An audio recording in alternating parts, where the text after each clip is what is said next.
नमस्कार, मैं हूं पवन त्यागी। गुजरात समेत जो भारत में उपचुनाव हुए उस पर कुछ लोग सवाल उठा रहे हैं। असल में ये कुछ विपक्ष की और कुछ ऐसे लोगों की जो जिनको कहा जाए कि उनकी भारत विरोधी मानसिकता रहती है, उनको गुजरात में जो भारतीय जनता पार्टी ने रिकॉर्ड तोड़ जीत हासिल की है वो पच नहीं रही है। उस पर सवाल उठाना लाजमी है, क्योंकि अगर एक नैरेटिव सेट हो गया कि मोदी जी का जादू लोगों के ऊपर सड़ चढ़कर बोल रहा है और आज भी मोदी जी सर्वप्रिय नेता हैं, ये गुजरात ने बता दिया है कि किस तरह से देश की आजादी के बाद से ये पहली बार हुआ है कि वहां जो सीटें आई हैं वो भारतीय जनता पार्टी के पक्ष में आई हैं कि पूरे रिकॉर्ड तोड़ दिए। लेकिन जिन लोगों को नैरेटिव सेट करना है, जिन लोगों को यह सिद्ध ही करना है कि मोदी जी लोकप्रिय नेता नहीं है, भारतीय जनता पार्टी देश में स्वीकार पार्टी नहीं है, तो वो कुछ भी करेंगे। और इसका जिक्र आपको बता दूं, जीत के जो जश्न को मनाने के लिए भारतीय जनता पार्टी का दिल्ली स्थित मुख्यालय पर वहां नरेंद्र मोदी जी आए थे, तो उन्होंने अपने उद्बोधन में यह कहा था कि कुछ ठेकेदार हैं जिन्होंने ठेका लिया हुआ है कि उनको नैरेटिव सेट करना ही है, इस जीत में भी कोई कमी देखनी है। अब यह जीत में कमी देखने का काम किया है प्रशांत भूषण ने, जो कि सुप्रीम कोर्ट के जाने माने वकील हैं। और आप याद करिए, वो वही हैं जो केजरीवाल जी के जो अन्ना हजारे का आंदोलन था इसमें उससे जुड़े हुए थे, और इसके पहले से आम आदमी पार्टी से वो केजरीवाल से जुड़े हुए थे। ये बात अलग है कि अपनी अपनी महत्वाकांक्षाओं के कारण से बहुत सारे लोगों ने केजरीवाल का साथ छोड़ दिया, जिसमें एक प्रशांत भूषण भी हैं। और यह भी आपको याद होगा कि वो कैसे कैसे काम करते हैं। हालांकि उसमें किसी व्यक्ति को सजा भी हुई है, उनको थप्पड़ मारा था किसी व्यक्ति ने, मैं उसका पक्ष नहीं ले रहा हूं, लेकिन हां, लोगों में नाराजगी कैसी है ये उससे पता लगता है। अब वो भारतीय जनता पार्टी द्वारा जो रामपुर उत्तर प्रदेश की उपचुनाव, जो विधानसभा की उपचुनाव हुआ था, उसकी जीत पर सवाल उठा रहे हैं, क्योंकि वो भी ऐतिहासिक जीत है। वहां मुस्लिम बहुल एरिया है और उसमें एक हिंदू 60 साल में पहली बार जीतता है, वो भी भाजपा का। तो ये भी लोगों को पच नहीं रहा है कि ये कैसे हो गया। रामपुर में जो एक समाजवादी पार्टी का गढ़ रहा है, वह भारतीय जनता पार्टी का कैंडिडेट कैसे जीत गया? मुस्लिम बहुल सीट है। तो लोगों को पच नहीं रहा है, तो प्रशांत भूषण उस पर सवाल उठा रहे हैं कि साहब वहां जो वोट प्रतिशत है वो 31% रहा है, और वो आरोप लगा रहे हैं जो बहुत गंभीर है। उन्होंने कहा वहां मुसलमानों को वोट नहीं डालने दिया गया और इसीलिए काली हिंदू ने वोट दिया और इसीलिए हिंदू कैंडिडेट जीत गया। और वो ये कह रहे हैं साथ के साथ ट्वीट करके कि देखिए, गुजरात में भी वोट प्रतिशत कम रहा है। इसका मतलब यह है कि वो ये कहना चाह रहे हैं कि गुजरात में भी मुसलमानों को उत्तर प्रदेश के रामपुर की तरह वोट नहीं डालने दी। अगर उनको वोट डालने दिया जाता मुसलमानों को, तो भारतीय जनता पार्टी प्रशांत भूषण के हिसाब से गुजरात भी ना जीतती। तो वो उदाहरण देते हैं, वो कहते हैं देखिए, हिमाचल प्रदेश में वोट प्रतिशत ज्यादा हुआ, तो वहां रिकॉर्ड तोड़ वोट प्रतिशत पड़ा है, 75% के करीब हुआ है, तो देखिए वहां भाजपा हार गई। अब प्रशांत भूषण जी जो ये सवाल उठा रहे हैं, उन्होंने शायद चुनावी आंकड़ों को ठीक से देखा नहीं, और उन्होंने ये भी नहीं समझने की कोशिश की कि जिस उत्तर प्रदेश के उपचुनाव पर वो सवाल उठा रहे हैं, वहीं एक मैनपुरी लोकसभा का भी चुनाव हुआ था जिस पर डिंपल यादव जीती हैं, वहां भी मुसलमान हैं।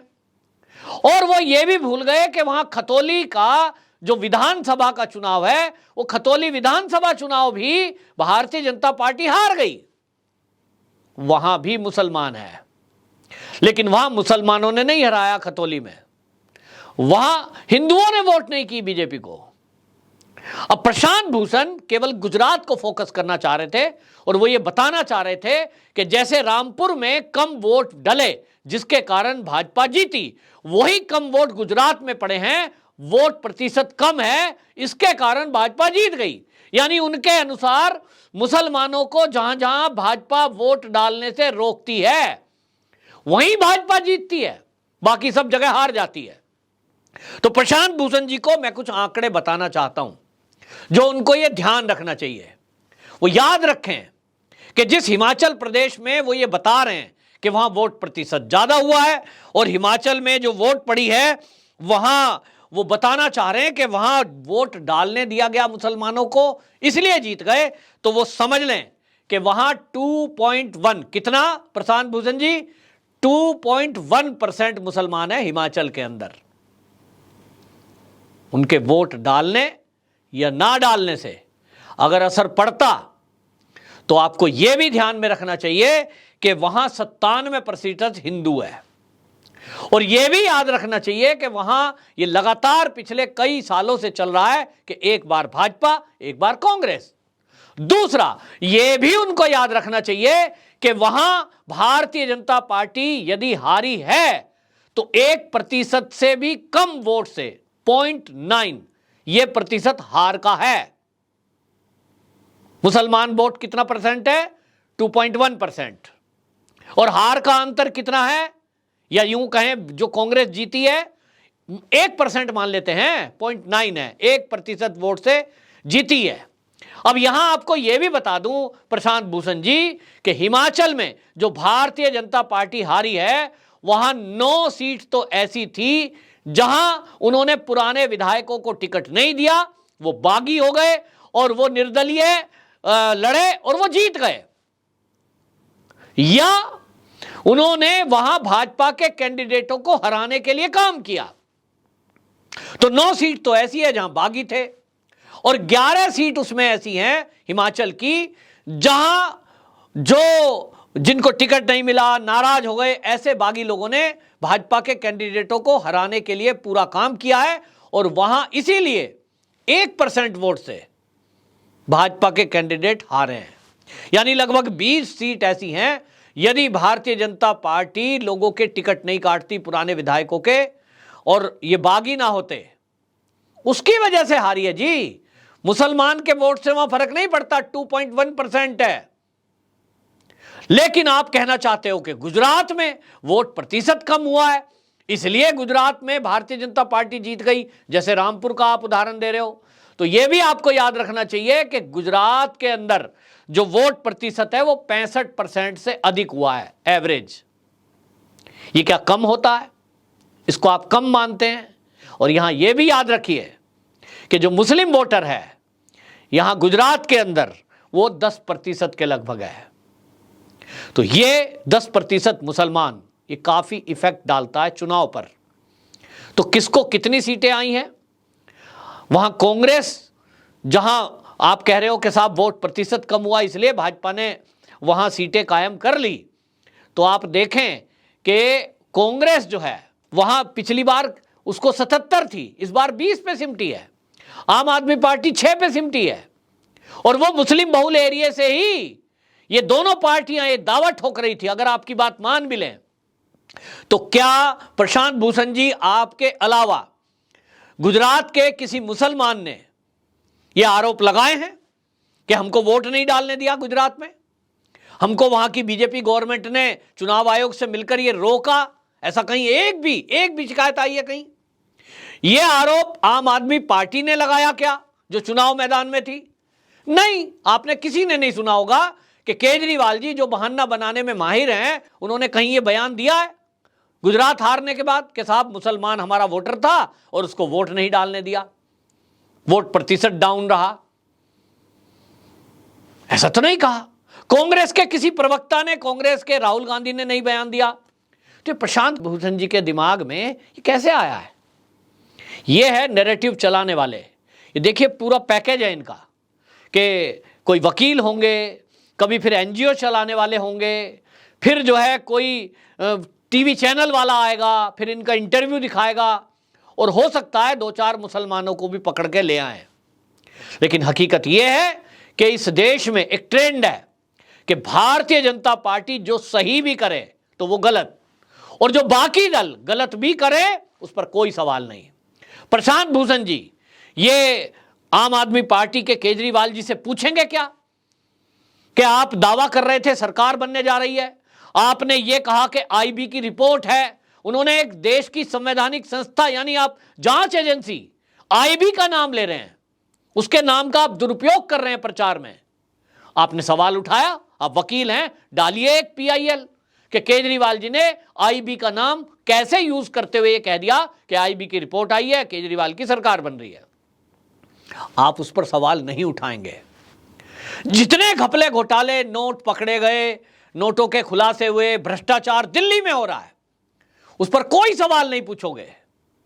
आप ये भी बात नहीं करोगे कि केजरीवाल जी जो फ्री की रेवड़ियां बांट रहे हैं वो सही है या गलत, नहीं सवाल करोगे। आप कांग्रेस पर भी सवाल नहीं उठाओगे, आपको तो भारतीय जनता पार्टी पर सवाल उठाना है। और इसीलिए शायद मोदी जी ने जो भाजपा मुख्यालय पर भाषण देते हुए, अपने कार्यकर्ताओं को संबोधित करते हुए ये कहा कि कुछ लोग इस देश में ठेकेदार हैं जिन्होंने ये ठेका लिया हुआ है कि उनको भाजपा के विरुद्ध नैरेटिव चलाना है।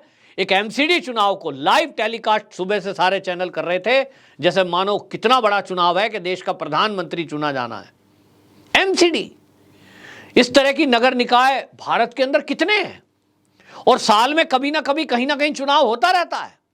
कभी आपने सुना कि कहीं टीवी पर लाइव आ रहा हो कि आज देखिए गाजियाबाद के नगर निकाय के चुनाव हुए हैं, कौन कौन निगम पार्षद बने, किस पार्टी के बने, मतलब नहीं है भाई, लेकिन लाइव होता है। यह है ठेकेदारों का काम। तो ये वकील साहब आगे आए हैं और इन्होंने एक नया सुर्रा छोड़ दिया है कि मुसलमानों को भारतीय जनता पार्टी के शासित राज्यों में वोट नहीं डालने दिया गया, इसलिए वो बीजेपी जीत गई। लेकिन इन्हीं प्रशांत भूषण जी को यह शायद याद नहीं रहा कि हिमाचल में भी भाजपा की सरकार थी, वहां भी अगर इनके अकॉर्डिंग रामपुर में मुसलमानों को वोट नहीं डालने दिया तो भैया हिमाचल में क्यों डालने दिया? फिर अगर यहां रोक सकते थे तो वहां भी रोक सकते थे, जीत जाते। 2.1% मुस्लिम है हिमाचल में, वोट का अंतर 0.9% है, तो रोक देते तो जीत जाते। ऐसा हुआ है क्या?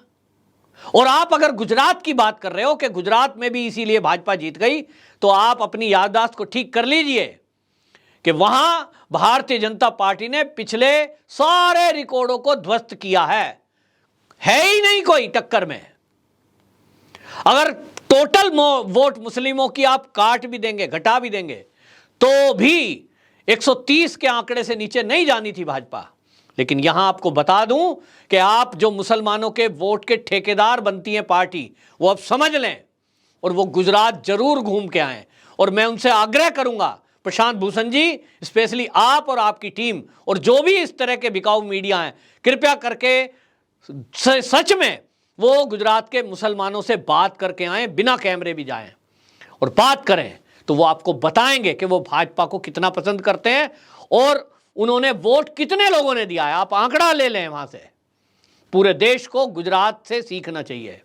लेकिन लोगों को ये पेट में शायद दर्द है कि देश का मुसलमान अब पार्टियों के चालाकियों को, उनके षड्यंत्रों को समझने लगा है और अब अपने हित को पहचानने लगा है, और इसलिए अब वो भारतीय जनता पार्टी को वोट कर रहा है। और आपको बता दूं, ये आप सर्वे कर लेना कि रामपुर में भी मुसलमानों ने भारतीय जनता पार्टी के कैंडिडेट को वोट दिया है, क्योंकि जो वहां आजम खान थे, जब तक उनका जो शासन चलता था, जो अपने भाषण में कह रहे हैं कि अगर मैं यहां 4 बार इस तरह से राज में होता तो पैदा होने वाला बच्चा भी पहले उनसे इजाजत लेता। समझ सकते हो कितना अहंकार है। उनसे शोषण उन्होंने किया वहां के मुसलमानों का। पसमंदा मुसलमान वहां उनसे दुखी था और इसलिए पसमंदा मुसलमानों ने बाकायदा उनके खिलाफ एक अभियान चलाया, एफआईआर दर्ज की, पुलिस में शिकायत करी, और इसीलिए उन्होंने भाजपा को वोट भी किया। पहले आप पता कर लेते, सर्वे कर लेते, तब ये सवाल उठाते तो शायद अच्छा रहता। लेकिन अब प्रशांत भूषण जी की पोल खुली है कि देखिए वो उन्हीं ठेकेदारों में से एक शायद हैं, मैं शायद कह रहा हूं क्योंकि श्योर तो नहीं है, जो मोदी जी ने सवाल उठाया था। अब यह फैसला जनता का है। जनता क्या कहती है इस प्रशांत भूषण जी के ट्वीट पर उन्होंने सवाल खड़ा किया है और जो भाजपा पे आरोप लगाए। और आपको यह भी बता दूं, ये भाजपा पे आरोप नहीं है कि रामपुर में मुसलमानों को वोट नहीं डालने दिया, गुजरात में नहीं डालने दिया। ये चुनाव आयोग पर सवाल है, क्योंकि जब कहीं चुनाव होता है तो वहाँ जो अरेंजमेंट है, सिक्योरिटी अरेंजमेंट और वोटों के लिए, वोट डालने वालों के लिए सुरक्षा, ये चुनाव आयोग के अंडर आता है। तो ये आदत बन गई है कुछ लोगों की कि देश की चुनी हुई संवैधानिक संस्थाएं, हमारे संविधान संस्थाओं पर, ईवीएम पर सवाल उठाना है जब बीजेपी जीत जाएगी। जहां बीजेपी हार जाएगी वहां इनको कोई शिकायत नहीं है, जैसा कि ये हिमाचल की तारीफ कर रहे हैं। आप लोगों की क्या राय है जरूर कमेंट बॉक्स में रखें। वंदे मातरम।